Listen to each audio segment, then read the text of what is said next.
Hi అండి, welcome back to our channel అమ్మ చేతి కమ్మని వంట. ఇవాళ రెసిపీ వచ్చేసి రాగి పిండి తోప.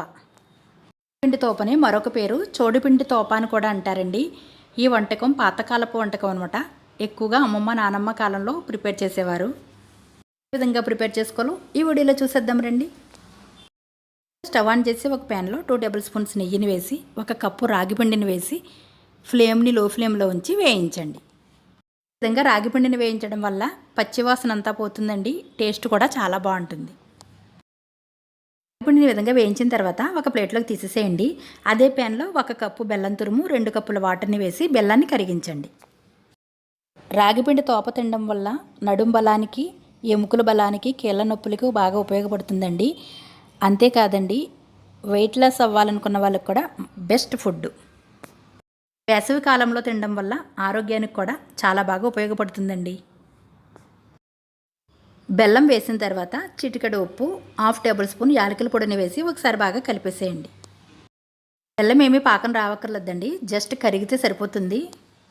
మనం ముందుగా వేయించిన రాగిపిండిని ఈ బెల్లం సిరప్లో వేస్తూ కదుపుతూ ఉండండి, ఉండలు కట్టకుండా. అడుగు అంటకుండా ఫ్లేమ్ని లో ఫ్లేమ్లో ఉంచి మరొక స్పూన్ నెయ్యిని వేసి కదుపుతూ ఉండండి. ఈ రాగిపిండి తోపలో కావాలంటే కొబ్బరి తురుము, డ్రై ఫ్రూట్స్ కూడా వేసుకోవచ్చండి. నేనైతే పాతకాలపు వంటకంలాగే ప్రిపేర్ చేస్తున్నాను. మీకు ఇంకా కావాలంటే నెయ్యికి బదులుగా నువ్వుల నూనె కూడా వేసుకోవచ్చు.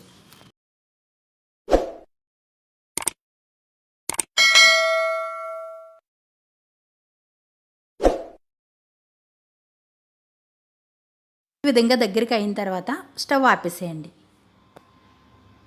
ఈ రాగిపిండి తోప చిన్నవాళ్ళ నుండి పెద్దవాళ్ళ వరకు, ఆడ మగ అందరికీ బాగా ఉపయోగపడుతుందండి. ముఖ్యంగా ఆడవాళ్ళకైతే ఎక్కువగా ఉపయోగపడుతుంది. రాగి పిండితో చాలా రకాలుగా ప్రిపేర్ చేసుకుంటూ ఉంటామండి. మన ఛానల్లో రాగి లడ్డూలు, రాగి పిట్టు కూడా ఉంది. మీకు అవసరమైతే ఆ వీడియోస్ని కూడా ఒకసారి చూడండి.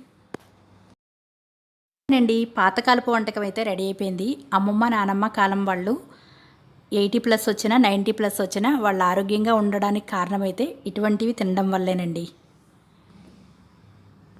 తక్కువ సమయంలో సింపుల్గా ప్రిపేర్ చేసుకునే వంటకం అండి. రాగిపిండి తోప అయితే రెడీ అయిపోయింది. ఈ వీడియో కనుక మీకు నచ్చినట్లయితే లైక్ చేసి మీ ఫ్రెండ్స్కి షేర్ చేయండి. Thanks for watching.